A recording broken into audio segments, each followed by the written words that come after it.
সেনাপতি হুমন্দি কয় কি রে? আমি হইলাম সেনাপতি, আমারে কয় সেনাপক্ষী। শুক্রে শুক্রে আষ্টদিন ওই একই কথা। আদেশ করেন মরালাস, আমি আপনার জন্য কি করতে পারি?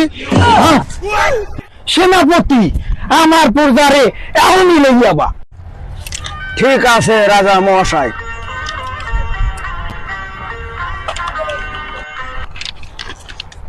হাত বেড়া।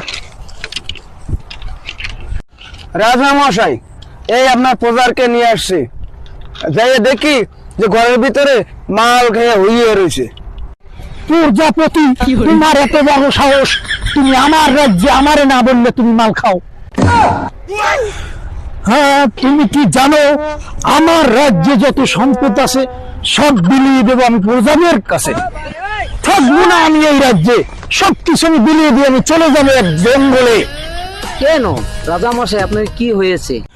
না না না, এমন কথা আমি আর মানতে পারছি না।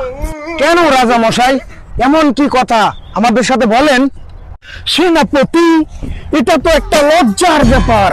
কি কথা রাজামশাই, আমাদেরকে বলেন।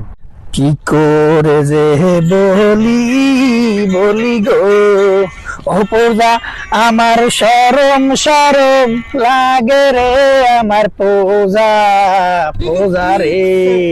সমস্যা নাই রাজা মশাই, আপনি খুলে বলেন, আমি আপনার সেনাপতি।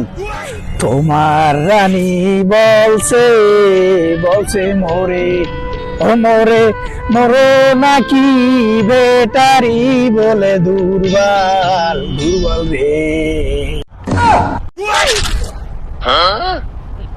রাজা মশাই, রানী যখন বলেছে আপনার বেটারি দুর্বল, তখন আপনি এই রাজ্য থেকে বের হয়ে যান গিটার বাজাইতে বাজাইতে।